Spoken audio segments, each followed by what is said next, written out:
Percent TV. Jason Kling, thanks for coming out, everybody. On that uplifting note, we'll go to another event. I want to talk about Special Occassion Speaking, which is another one of our events, which is going to be performed by Rachel Hellman. I thought I'd tell you a little bit about what this event is. You essentially come up with some kind of a problem or an issue, either serious or lighthearted, and you give a speech in some kind of a fictitious environment. And Rachel is going to be our favorite second chair trombonist pretending to be a first chair clarinetist. So you will get to enjoy the rest of her speech. Come on up, Rachel.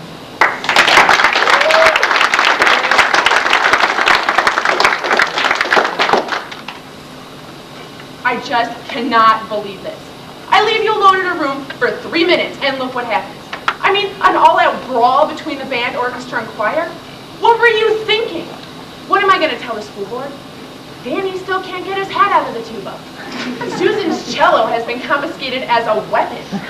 Justin has fled school property. And the poor choir had no idea how big a sousaphone was when they accepted your challenge. 3-time national marching band champion, my foot. I am so disappointed in you. How could you let the orchestra beat you? These kids play Vivaldi for crying out loud and they get you. I want to go with a Star Wars theme song on them, you know? I have calculus with a first chair violinist. I am never going to hear the end of this. We need to come together to solve this crisis of competition. We need to figure out the reasons behind the problem so that it can be stopped.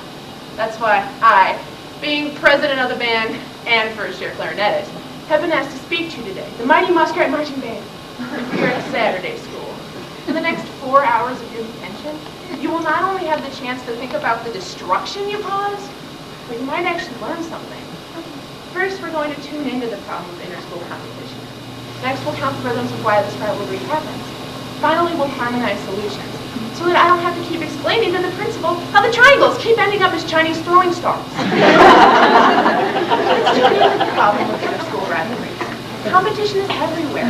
Before a child learns how to write their name, they know the pride of winning and the grief of losing. Grades rank kids best to last, separating slow learners from the fast, even leaving the average kid to fend for themselves. Honor courses and remedial classes aren't the only answer to helping our children reach their full educational potential. Diane Arnseth, a psychologist and professor at the Wright Institute in Berkeley, California, comments that in our efforts to make Renaissance children competitive in all areas, we squelch creativity. There's a lot of pressure being put on these kids. And then the school day ends, but competition only increases during sports practice.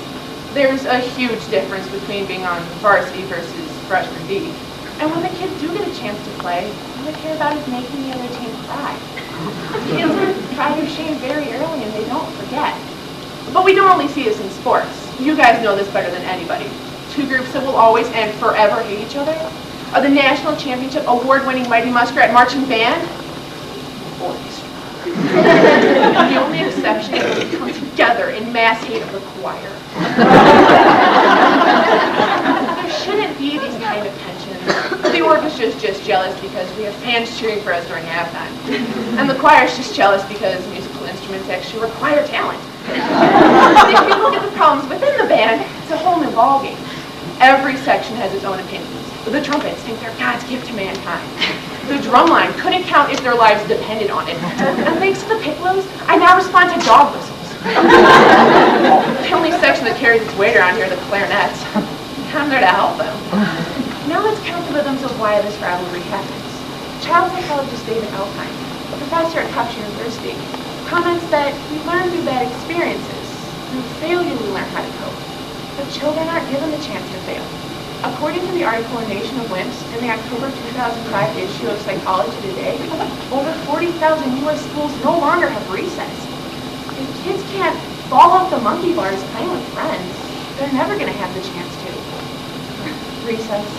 Do you guys remember that back in kindergarten? Tyler, you were there. Do you remember how everybody wanted to sit at the right table?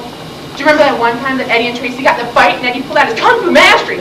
Well, Tracy knew it was Tai Bo.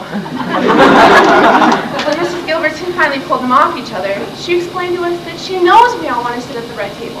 But sometimes life is going to hand us a green table or a blue table. That's okay. Poor Tracy. She was never the same after that day. And we've all heard this, the old airball chant. Players can't concentrate while the crowd is yelling at them to miss, and we know it. Jonathan Katz, PhD, a Manhattan-based clinical sports psychologist, believes that making up insults actually impairs a player's ability. So if one team is too busy making fun of each other to play, the other team is off crying because somebody made fun of them, it's really a lose-lose situation. But we hear it more and more, not only on the field, but in the classroom. Football is the high school sport. Players strut down the halls on Friday game days, bleachers full of band members, cheerleaders, fans, there to watch them. Go to a soccer game and you'll find 20 parents if you're lucky. These two sports couldn't have less in common, but the tension is still there. And according to the National Center for Educational Statistics, fewer than 1% of kids who participate in organized sports today will get any sort of college athletic scholarship. Football is the American sport, though. I guess soccer is just too European. Georgia State University scientists found that testosterone levels in males actually rise during competitive situations. And this doesn't only happen during physical activity, but also while watching a game on TV or during a chess tournament. You guys can get this crazy over chess. I can just hear a riot breaking out when the dads find out we had canceled jazz band. Actually, it's not the dads. It's the moms that scare me. Let's harmonize some solutions. One is simply to respect each other. Instead of always yelling at the saxophones every time they hit a wrong note, try giving them some pointers since you obviously know everything. And instead of making fun of the cymbals, because that's what the loser kids like Claire play, and make the actual drum line, try being your friend. University of Minnesota professor Dr. David Johnson and his colleagues found that in studies, subjects who work together in the classroom during free-player recreation achieve the highest scores in activities involving motor skills, such as painting, keyboarding, or music. Dr. Johnson goes on to say that people who cooperated actually raised their own levels of self-esteem. Now, another choice would be to broaden our horizons. A football player could go to the park one day with a couple of soccer players and play a nice contact sport involving lots of hitting, like lacrosse. Even if it's just for fun, participating in another activity can help us understand why it is we're so hyper-competitive. JD plays baritone for a marching band, and I'm sure none of the mellophones think she's a traitor for abandoning them, right? And if you're not as talented as JD, you can always just make a friend in another activity. I think I saw George say how to the viola player from his math class, but Irma and Jim was that she flossed his teeth with a horsehair bow. And the girl I cheat off of in French sings in the choir. It may be a shock to you, but you can be friends with people who aren't exactly like you. So creepy if they are. Now, none of these work can always force people to be together. That's precisely why the entire music department is taking a trip to Disneyland this spring. We figured if you guys were stuck together long enough and the chaperones make sure you don't kill each other, you might actually learn to get along. Now, we've tuned into the problem of inter-school competition, counted the rhythms of why this rivalry happens, and finally harmonized solutions. I know that we'll all be on our best behaviors and working extra hard to get along. It's the choir singing Kumbaya. Because if we can survive competition, we should be able to thrive on responsibility and respect. And this spring when we do go to Disneyland, I want to make sure that it really is the happiest place on earth.